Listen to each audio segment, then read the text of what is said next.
Romeo Juliet. அந்த காலத்து Romeo Juliet காதல்ல ரொம்ப மூழ்கி கடைசியில நம்மள அழ வச்சாங்க. ஆனா இந்த மாடர்ன் ரோமியோ ஜூலியட் உங்களை காதல்ல மூழ்கடிச்சு வயிறு வலிக்க வலிக்க சிரிக்க வைக்க போறாங்க. இது படத்தோட டைரக்டர் லக்ஷ்மண் சார் சொன்ன கருத்து. ஏற்கனவே கல்வனின் காதலி படத்தை 2006ல ப்ரொடியூஸ் பண்ணவரு 2014ல இயக்குனர் அவதாரம் எடுத்து இப்போ படத்தை ரிலீஸ் பண்ண போறாரு. இந்த படத்துல Jayam Ravi, Hansika Motwani, Poonam Bajwa, Maan Karate villain Vamsi Krishna, VTV Ganesh இவங்க எல்லாரும் நடிச்சிருக்காங்க boss. Madras enterprises S Nandagopal தயாரிக்க இந்த மாசம் 12th ரிலீஸ் ஆகிறதுக்கு இந்த படம் ரெட்டியா இருக்குங்க. ஃபர்ஸ்ட் இந்த கதையில நயன்தாரா நடிச்சா நல்லா இருக்கும் அப்படின்னு சொல்லிட்டு லக்ஷ்மண் சார் நினைச்சிருக்காரு. ஏன்னா ஏற்கனவே கல்வனின் காதலி படத்துல அவங்க ஒர்க்கிங் ஸ்டைல் பிடிச்சிருந்தது. ஆனா அந்த நேரத்துல வேற ஒரு படத்துக்காக ஜெயம் ரவி நயன்தாரா ஜோடி சேர்ந்ததால சரின்னு சொல்லிட்டு ஹன்சிகாவை புக் பண்ணிட்டாங்க. இந்த படத்துல நடிக்க போறோம்னு தெரிஞ்ச உடனே ஊரு ஃபுல்லா என்னோட போஸ்டரா இருக்கு, என் கண்ணே பற்றும் போல இருக்குன்னு சொல்லிட்டு ஹன்சிகா ட்வீட் போட்டதெல்லாம் தனி கதைங்க. அடுத்து மியூசிக்காக டி இமான் சார் கிட்ட லக்ஷ்மண் சார் போயிருக்காரு. அநேகன்ல டங்கா மாரி பாட்டு செம்ம ஹிட் ஆகிருச்சு.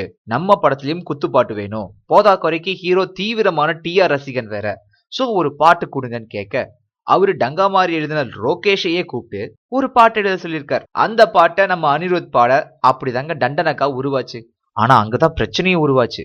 டிஆர் ஃபேன் தானே ஹீரோ, அப்போ டிஆர் சார் பாட்னா சூப்பரா இருக்கும்னு யோசிச்சிருக்காங்க.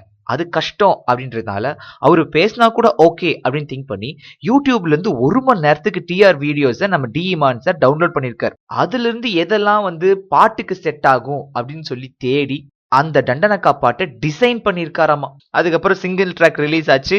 அதை கேட்டு டிஆர் சார் செம்ம டென்ஷனு. 1 கோடி ரூபா கொடுங்க அப்படின்னு சொல்லிட்டு கேஸ் எல்லாம் கூட போட்டாங்க. நடுவுல சிம்பு சமாதானம் போனாரு. கடைசியில டிஆர் சார் கேஸ் வாபஸ் வாங்கினது எல்லாமே படத்துக்கு செம்ம பப்ளிசிட்டி ஆச்சு பாஸ். சோ இந்த படத்துல அப்படி என்னதான் இருக்கு?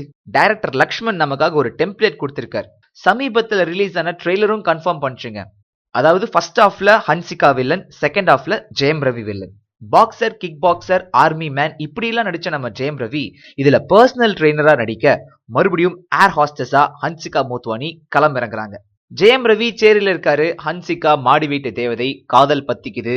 ஹீரோவை கழட்டி விடுறதுக்காக ஹீரோயின் ஷாப்பிங் ஷாப்பிங் ஷாப்பிங்னு போறாங்க. அந்த நேரத்துல ஹன்சிகா மேல அவங்க பாஸ் வம்சி கிருஷ்ணாவுக்கு ஒரு இது டெவலப் ஆயிடுது. அதே நேரத்துல ஹன்சிகா கூட ஒர்க் பண்ற பூனம் பாஜ்வாக்கு ஜெயம் ரவி மேல ஒரு அது டெவலப் ஆகுது.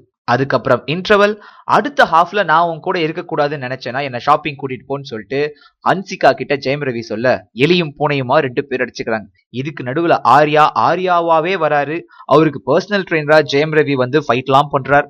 சோ இந்த இடியாப்ப சிக்கல்ல இருந்து இவங்க காதல் எப்படி தப்பிச்சுது, இவங்க 2 பேர்த்தையும் எப்படி ஒன்று சேர்த்துச்சு அப்படின்றத டைரக்டர் கதை மூலமா சொல்லிருக்கலாம். ஜெயம் ரவியை பொறுத்த வரைக்கும் 2010ல கடைசியா தில்லலங்கடி அவருக்கு சொல்லிக்கிற மாதிரி ஓடிச்சு. அதுக்கப்புறம் 5 வருஷமா மனுஷன் காஞ்சு போயிருக்காருங்க. ஹன்சிகாவை பொறுத்த வரைக்கும் மான் கராத்தே, மீகாமன், ஆம்பளை, அரண்மனைன்னு சொல்லிட்டு தொட்டதெல்லாம் தூள் பறக்குது. லக்கி சாம்னு வேற பேர் வாங்கிட்டாங்க. சோ அவங்க சாம் ஜெயம் ரவிக்கு ஒர்க் அவுட் ஆகுமா அப்படின்றத பொறுத்திருந்து பார்ப்போம். இது பத்தின உங்க கருத்துக்களை கீழே கமெண்ட்டுங்க. மறக்காம சப்ஸ்கிரைப் பட்டனை அமுக்குங்க.